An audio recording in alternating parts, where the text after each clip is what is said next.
नमकीन खाना तो छोड़ दिया, अब लोग कहते हैं मैं तो सिर्फ बिस्कुट खाता हूं। लेकिन सवाल यह है, क्या बिस्कुट सच में सेहतमंद है? कभी सोचा है इन बिस्कुट्स में होता क्या है? इसका पहला इंग्रेडिएंट है रिफाइंड व्हीट फ्लोर, यानी कि मैदा। और यही मैदा हमारे शरीर का सबसे बड़ा दुश्मन है। प्रकृति हमें देती है होल व्हीट, जिसमें होते हैं फाइबर, विटामिन्स, मिनरल्स, पर यही गेहूं प्रोसेस होकर मैदा बनता है, बारीक आटा बन जाता है, तो उसका सारा पोषण निकल चुका होता है। जो बचता है वो बस एक सफेद पाउडर है, जो पेट में जाकर ग्लू की तरह चिपक जाता है।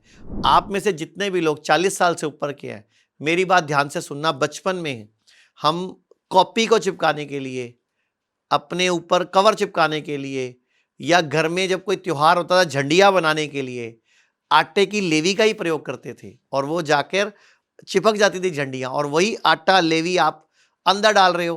तो सोचो कैसे उससे डाइजेशन स्लो हो जाता है, आंतों में ट्रैफिक जाम लग जाता है, धीरे धीरे शरीर थकने लग जाता है।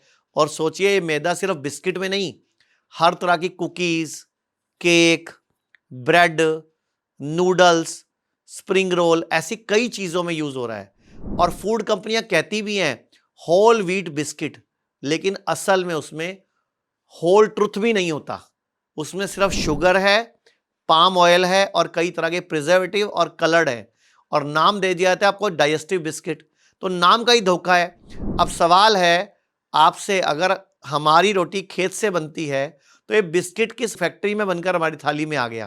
तो अगली बार जब भी कोई पैकेट उठाओ तो पहले पैकेट को उल्टा करो, पहले उसको पलटकर पढ़ो, देखो उसके अंदर क्या है, गेहूं या कुछ और। क्योंकि ये सिर्फ बिस्किट नहीं, हमारी सेहत से खेला जा रहा है। लोग कहते हैं आयुर्वेद गंभीर बीमारियों का इलाज नहीं कर सकता, लेकिन अगर पूरे भारत में कोई गंभीर बीमारी से परेशान है तो आयुर्वेद को ट्राई करने तो आ सकते हो ना, पंचकर्मा करा सकते हो, नुकसान तो कुछ होगा नहीं। लेकिन बॉडी हील कर गई तो जिंदगी आपकी बन जाएगी। और सभी प्रकार के हेल्थ इंश्योरेंस हमारे 120 सेंटरों पर चलते हैं।